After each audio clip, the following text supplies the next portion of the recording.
Today, I want to cover the top 5 benefits of having a financial plan. So, as regular listeners know, especially those that are clients of mine, I'm a certified financial planner, also known as a CFP.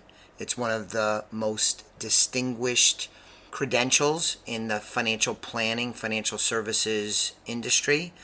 And the CFP board did a study and discovered that 30% of American households are what they called comprehensive planners. And comprehensive planners, they strategize savings, investments, retirement planning, things like education planning, emergencies, major purchases, as well as insurance needs. And so I want to talk about some of the key findings of this CFP board study. Creating and following a plan is not a full-time job. And I want to make that clear. It's a full-time job for me as I work with clients, but it doesn't have to be for you. You can do it on your own, and there are tools online. You could use spreadsheets or just traditional pad and paper. But CFPs like me and my firm, Osaic Wealth Management Services, certainly can help. That's what we're built for. But let's review the 5 key benefits. Number 1, a financial plan can accelerate savings. The CFP board study found that planners, I'm not going to say comprehensive planners every time, but planners save more. 57% of planners save over 10%. Non-planners, only 39% of them save over 10%. And so let me just point out that all 5 of these items I pulled out from the study very much square what I've seen and experienced, both in my own personal life as I've worked to build wealth for my family and I, but also what I have seen professionally over my 28-year career. So it makes sense. People that plan, they're paying attention, they're being purposeful, they are going to save more money on balance. Number 2, a financial plan instills confidence. The study found that 52% of planners are confident about reaching their financial goals versus only 30% of non-planners. Again, this makes sense. It squares with my own personal and professional experience. Having a plan, knowing what you need to do, instills confidence. And that's really important. And that brings us to number 3. In addition to instilling confidence, number 2, number 3 is a financial plan gives you peace of mind. It gives you peace of mind knowing that you could cover expenses, monthly expenses. It gives you peace of mind that you could fund your long-term goals. And that, of course, for most Americans, including building a nest egg for retirement. But also, having a financial plan gives you peace of mind when you're spending money and enjoying life, whether you're spending money on a night out or entertainment or travel or buying nice clothes, buying a nice car. I can speak to this in a very personal way. My wife Joelle and I are good planners, as you might expect. I think it's almost a requirement, right? And what I have found is that when we're consistently working towards our goals and we have a plan and we're working our plan, whatever money that we have left over that we can use to enjoy our life, it is very attractive to know that, hey, we could spend this money. We could even splurge. We like to eat out. We like nice wine. We like to travel, and we like to go on vacation. And when we do those things, we're often not very price sensitive. We're not crazy reckless, but we're not very price sensitive oftentimes. And it's great peace of mind because we can spend that money, really enjoy it with our family, and know that we're working our plan and we are working towards the achievement of our financial goals. So it's not just peace of mind that you're going to achieve financial goals. Most people would think of that, but I think it's almost maybe even more important, the peace of mind that you have being able to enjoy your money in the moment.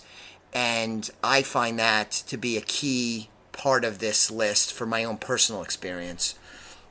Number 4, a financial plan can help you live comfortably. The board study found that 48% of planners described living comfortably. That's more than double what non-planners said about living comfortably, 22%.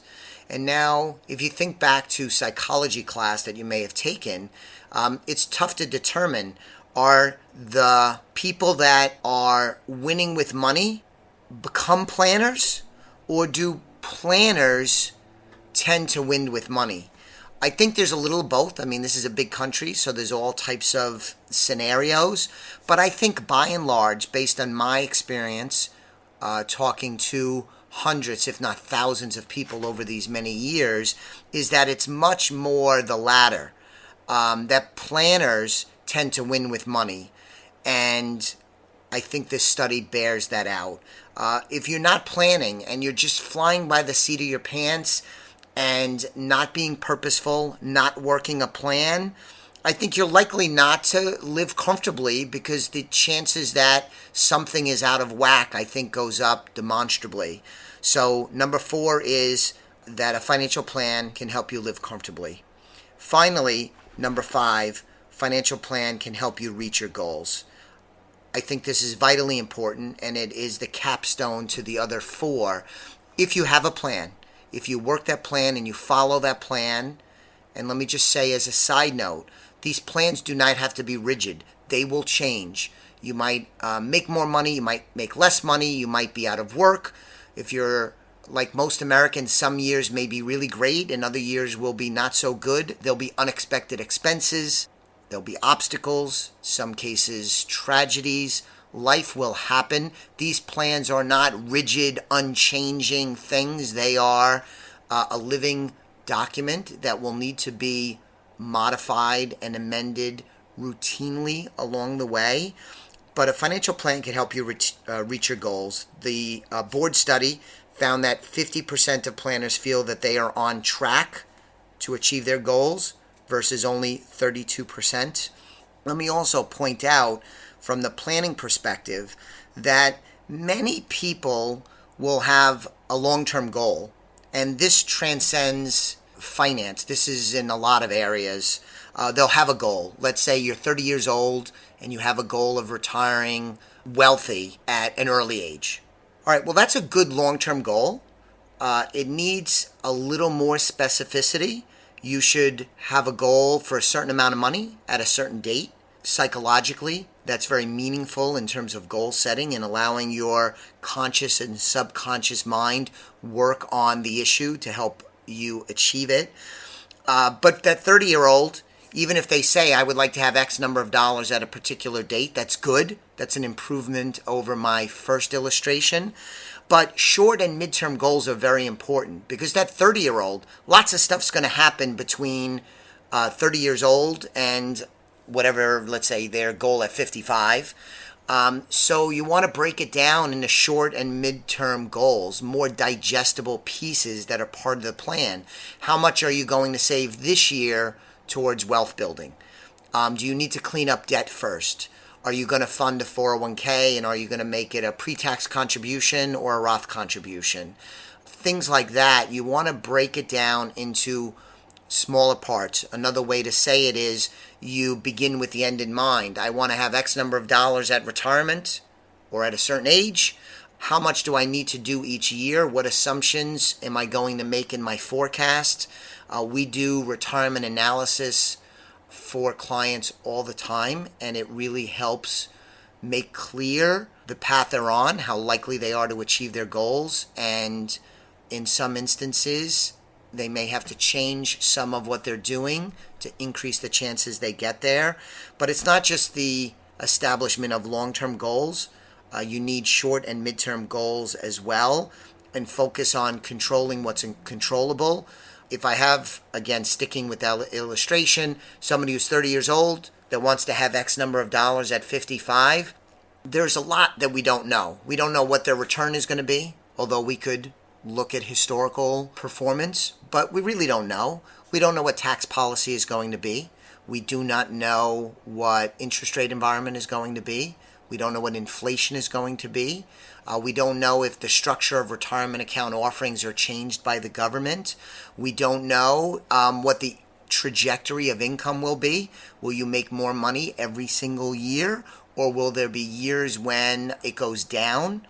We don't know that. And there's no way to know that because life will unfold and happen. But what we can control is saving 15% of our income consistently over time, as an example. And if you save for retirement 15% consistently over time, it would be very difficult to imagine that you wouldn't get out towards your retirement years and not be close to or have achieved your financial goals and be set up to have a very good and healthy retirement, healthy financially at least. So let's just review. Number one was a financial plan can accelerate savings. Number two, a financial plan instills confidence. Number three, a financial plan gives you peace of mind. Again, let me reiterate, it's not just peace of mind that you can achieve your long-term priorities, but it also gives you peace of mind when spending money and enjoying your life and living in the moment. And number four, you have a financial plan, you're more likely to live comfortably. And number five, a financial plan can help you achieve your goals. Of course, that's the capstone. Thank you very much for listening to this episode of the Simply Financial Podcast. I will be back with you on the next episode very soon. Please subscribe to the podcast. Go to iTunes, Stitcher, other platforms, and subscribe if you haven't already. And if you're listening to this and you'd like some information on establishing a financial plan, please check out our website, www.elliottwealth.com. At the Contact Us page, you could arrange for a complimentary consultation where we could discuss your goals and how we might be able to help you create and monitor a financial plan. We would love the opportunity to do that. Thanks again and have a great day. The views expressed are not necessarily the opinion of Osaic Wealth, Inc., and should not be construed directly or indirectly as an offer to buy or sell any securities mentioned herein. Investing is subject to risks, including loss of principal invested. Past performance is not a guarantee of future results. No strategy can assure a profit nor protect against loss. Please note that individual situations can vary. Therefore, the information should be relied upon when coordinated with individual professional advice. Please note, the information being provided is strictly as a courtesy. When you link to any of the websites provided here, you are leaving this website. We make no representation as to the completeness or accuracy of information provided at these websites. Nor is the company liable for any direct or indirect technical or system issues or any consequences arising out of your access to or your use of third-party technologies, websites, information, and programs made available through this website. When you access one of these websites, you are leaving our website and assume total responsibility and risk for your use of the websites you are linking to. Securities and advisory services are offered through Osaic Wealth, Inc., member FINRA, SIPC. Insurance services offered through Elliott Wealth Management Services, LLC, not affiliated with Osaic Wealth, Inc.